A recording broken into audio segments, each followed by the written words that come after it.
So this update will be my last update before I start commuting. I was gonna make it a little later, but the material's already gotten pretty thick because I tried something new and it failed, and I'm gonna tell you about it. So I read section 5.1, did the first 8 problems, which are very bulky, so that was enough of an update. I actually have filmed, which I deleted. I didn't like I didn't like it. I didn't like it. I had a version of this video that only had me reading section 5.1 and doing the first 8 problems, and that was long enough for a typical update. But I was trying to apply a concept that somebody suggested or that they used, and I thought, oh, I'll give it a try. I thought, I'll give it a try of reading the sections, doing the simpler problems, and moving on, and then going back and doing the remaining problems. That is a failure for me. Now, it may be a really good idea for you or somebody else, but it is not for me. It did not work. I need the momentum, and I love working on the problems. So in this video, I'm going to talk about me reading section 5.1, reading section 5.2, and then working on the first 8 problems.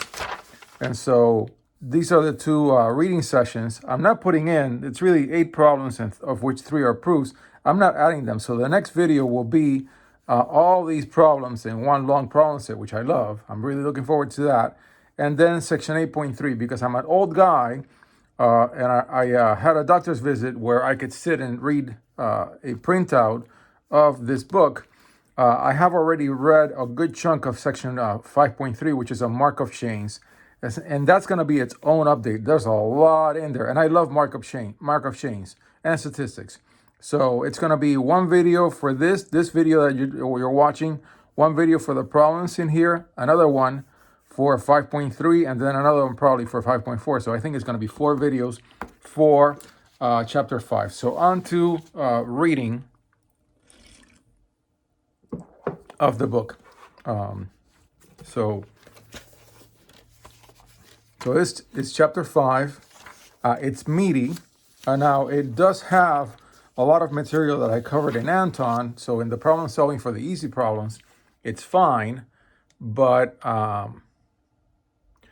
actually, it just does a lot more. And this is why a proofs-based book in linear algebra really makes a big difference.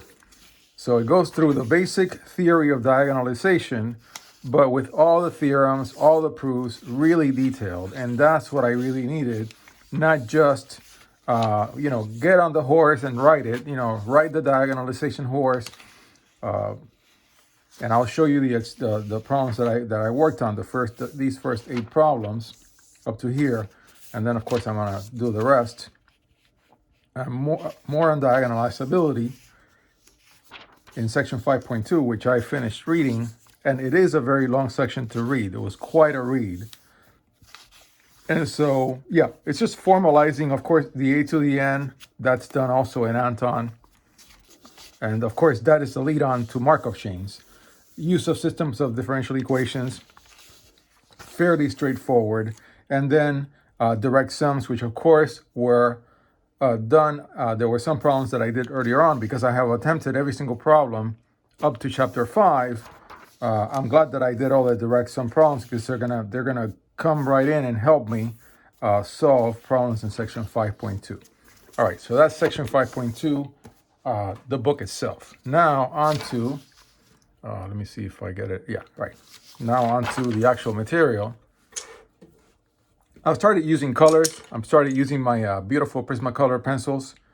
And so I have a color scheme that seems to be working. At first, I started highlighting by writing over the graphite. That did not work. So actually, the way that I think I like it more, and you'll see it further on in here, is like that, where I just highlight the color, but outside the graphite, because the graphite gets too smeary. So I think this is the way that I'm going to do it. So green for exercises, orange for theorems and definitions and corollaries, and then this ochre for the part that says proof, because sometimes there isn't a proof. So yeah, this is the reading for section 5.1.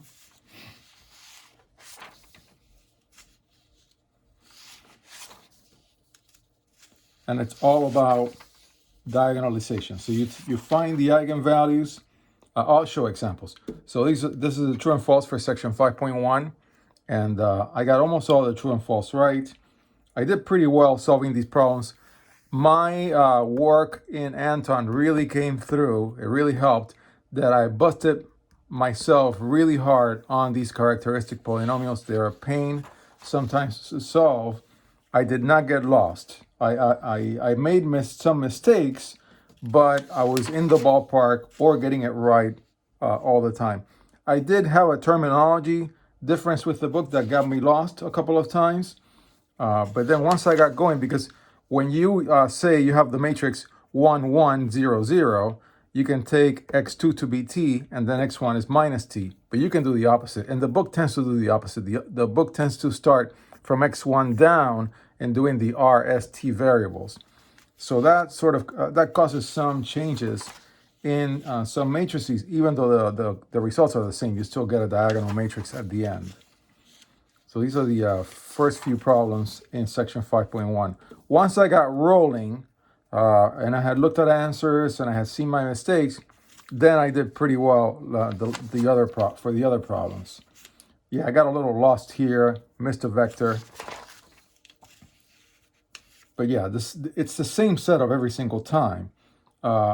You figure out what the A matrix is.